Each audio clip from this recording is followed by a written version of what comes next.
Hi guys, so I'm going to show you the issues with my latch on my 2007 Honda Fit.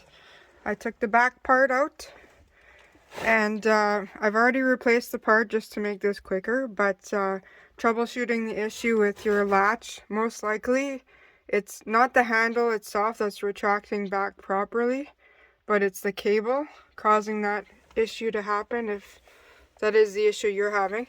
So up here, you just slide out this pin. There's a cable all the way around that goes up and down here, all the way up into here. It actually latches itself right there. So you tuck it in. It's an easy fix. I pulled out the other cable and noticed that there was so much give on the other cable, it wasn't actually closing it properly. So the dealership was trying to sell me a new latch itself, which this white piece thing here cost over $300. The problem is people keep slamming their hatches shut, and when you're using the key and it's not opening it properly, it has to do with this here. So you just make sure that your clips are in good shape. If not, they're $2 a piece.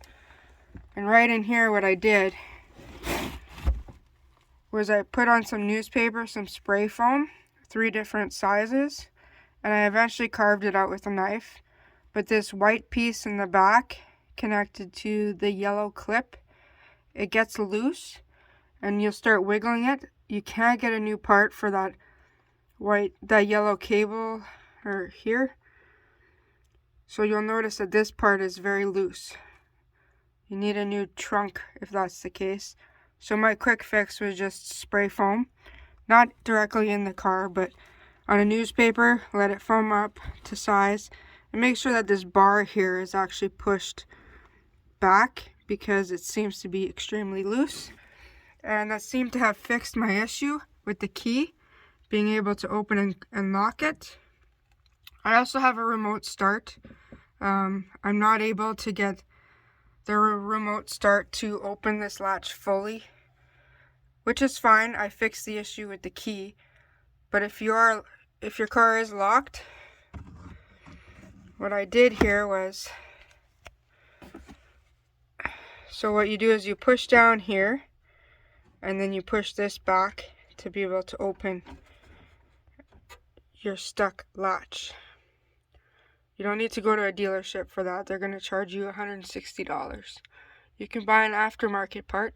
Just so you know, if your parking brake lights are on, even with the key out of the ignition, that has to do with this cable here. The previous owner, you could see, screwed around with it. So I did have the parking brake issue where it stayed on for a while. Then I changed the old cable back and it shut itself off. And I thought, well, forget it, I'm not changing it, and I'll deal with this issue. But I unplugged the battery, plugged the battery back in, kind of wiggled this middle cable here around. My parking brake lights finally shut off. So again, it's just an easy fix. This cable here goes up and around, and then it latches into here. And then maybe test it for a month or so. Put some WD-40 in your locks outside there, and then you just clip everything back in and you're good to go.